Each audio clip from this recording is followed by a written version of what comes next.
Zoti Zekolli, në një koment tuaj ju përsëritët qëndrimin e mëparshëm se pas zgjedhjeve të vitit të kaluar, Albin Kurti nuk është më lider, por vetëm se politikan.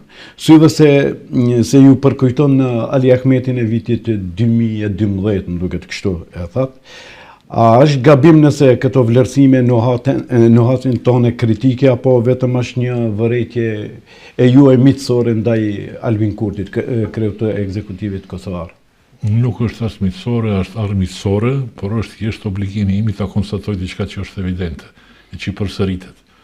Edhe këtë konstatim nuk e kam sjellë vetëm në kontekst Albin Kurti dhe Ali Ahmeti, por të konstante që na ndodh në çdo leadership. Mu fal fakti që ne nuk kemi zgjedhje normale që krijojnë përfaqësim normal, por gjithmonë kalojmë nga një dramaticitet në tjetër.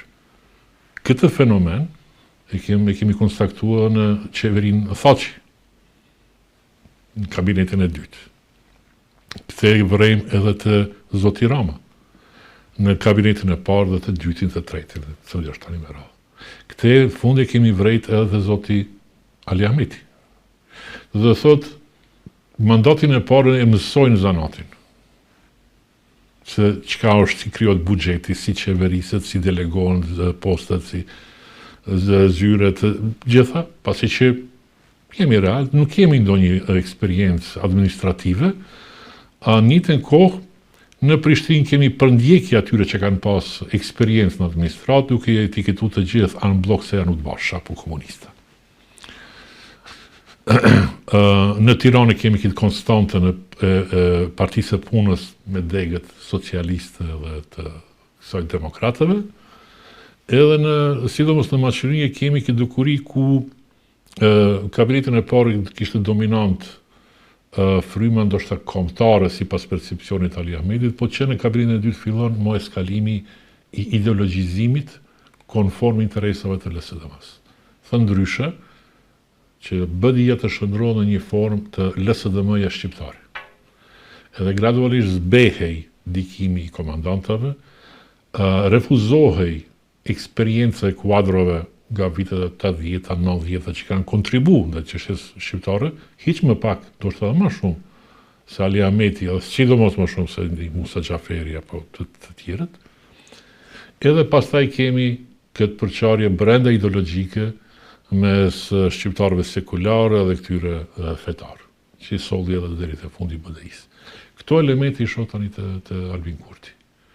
Vetë sjellja e tij pas zgjedhjeve të shkurtit vitit të kaluar, dhe në atë proces deri në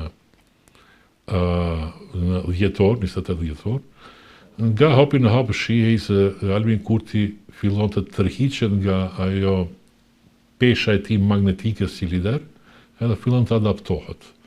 Fillimisht ndaj Partisë Ndërkombëtare, po pastaj mes ofertave të nxarë jo ndaj LDK-s, ndaj PDK-s, fillon të luan intrigën politike, por fillon edhe të konsideron vetën tani edhe si një peshë rajonale, që në fund tani e shohim të i kthehet bumerang, si që është në Maqedoni, ku sikur Edi Rama do përjeton debakël që përjetoi në Malzi me Abazovicin, tani e përjeton këtu në Maqedoni, ndoshta në mënyrë edhe më të ulët, edhe më të dhëmshme, se sa në shqiptarët në Malzi.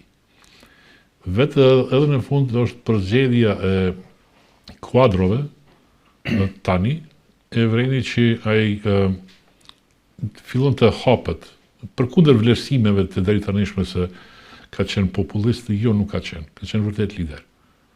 Vox populi, ta themi ashtu. Por populizmi ka filluar të shfaqet vitin e kaluar.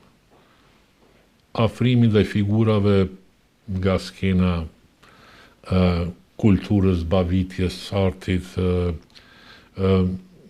ndryshimi vokabularit, tregon se nuk është me Albin Kurti i cili e merr guximin ta thotë të keqe se keqe, bile edhe kur është në mjedisin e tij. Nuk ishte më atë kapacitetin e vetë kritikës, por fillon të pozicionohet si një politikan i radhës. Edhe pasojat e kësaj do i shohim në këtë kabinet. Edhe ne nuk arrim të kuptojmë pse pse ndodh ky cikël që na përsëritet tërë kohën, edhe me Edi Ramën, edhe me Ali Ahmetin, edhe me Hashim Thaçin, tani me Albin Kurtin.